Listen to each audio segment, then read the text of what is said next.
ମୋ ଲାଇଫରେ ସବୁଠୁ କାହା ସହିତ ଖେଳିବୁ। ହଁ ସେ ମାଗିଆ ଟିକେ ଲାଇନ ଆଣୁ ମତେ ମା ଚୋଥିଲା ମୁଁ ଟିକେ ଚୋଦେଇ ଚନ୍ଦନ ମାନେ କଣ ଇଏ ତୁ ଗୋଟେ କହନି ଏଇ ସାଥ ମୁଁ ନଥିନି ଭାଇ ଆସିକି ମତେ କହୁଛି ମୁଁ କହିଲି କିଏ କଲ୍ କରୁଛି କହିଲା ମୋ ନାଁ ରେଷା ପାଖକୁ ଫୋନ କରିଛନ୍ତି ମୁଁ କହିଲି କଣ କହୁଛି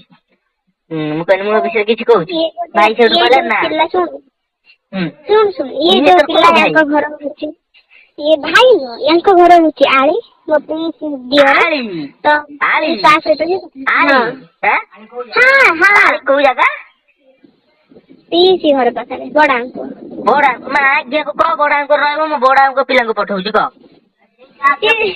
ମୁଁ ସେତେବେଳେ ନଥିଲି ମୁଁ ଏବେ ଜଷ୍ଟ ଆସି ପହଞ୍ଚିଛି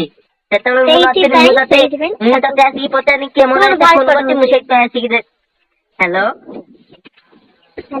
ମୁଁ ସେତେବେଳେ ଯାଇଥିଲି କଣ ସାମାନ ପାଇଁ ନେଇକି ଆସିଲି ମୁଁ କହିଲି ଫୋନ କରିଛି ହ୍ୟାଲୋ ଶୁଭୁନି କିରେ ହ୍ୟାଲୋ ମୁଁ ସେତେବେଳେ ନଥିଲି ମୁଁ ସାମାନ ନେଇକି ଆସିଲି ମୁଁ କହିଲି କିଏ ଫୋନ କରୁଛି କହିଲା ମୋ ନାଁ ରେଷା ଫୋନ କରୁଛି ଆଉ ଯେ କହିଲା ସିଏ ଗୋଟେ କାହାକୁ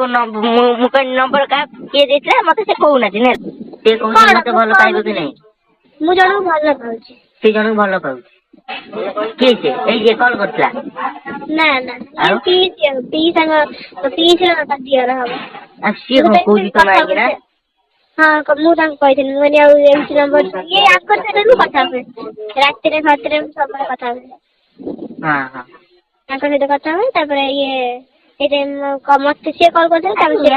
ସିଏ କାଇଁ କଥା ଜଣଙ୍କ ସହିତ କଥା ହଉନୁ ଏତେ ଗୁଡା କାହା ସହିତ କଥା ହେବି କାଇଁ ସୁନ୍ଦର କାଇଁ ତୋ ଲାଇଫ୍ ଖରାପ କରୁଛୁ ପୁଅ ପିଲାଙ୍କ ଲାଇଫ୍ ଖରାପ କରୁଛୁ ଖରାପ ନୁହଁ ଖେଳିବି ମୋ ସହିତ ଯେମିତି ସବୁ ଖେଳୁଛନ୍ତି କିଏ ଖେଳୁଥିଲା ମୁଁ ଖେଳିଥିଲି ତୋ ସହିତ ତତେ ମୁଁ କେବେ ବି କହିବି ନା ତୁ ଯାହା ବି କରୁଛୁ କହିବୁ ଭଲରେ କହିଲା ବେଳକୁ ବି ତୁ ମୋ ସହିତ ଖରାପରେ ଦେଖ ଭାଇ ଦେଖ ମୁଁ ଗୋଟେ କଥା କହୁଛି ଏଇ ଗୋଟେ ପିଲା ମୋ ସାଙ୍ଗ ହବ ହେଲା ଥମିକି ରହିବୁ ନା ଟୁକୁଳିକୁ ସବୁ ଗାଣ୍ଡି ମାରିବୁ ଟୁକୁଳି ଗାଣ୍ଡି ମାରିଲେ ଜାଣିପାରିବେ ଗାଣ୍ଡି ମାରି ନମ୍ବର ଦେ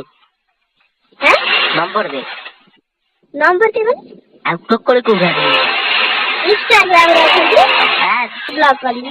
ତାପରେ ଇଏ ଭାଇ ନୁହଁ ଦେଖ ଚନ୍ଦନ ୟା ନା ଚନ୍ଦନ ମୁଁ ଡାକେ କଥା ସବୁବେଳେ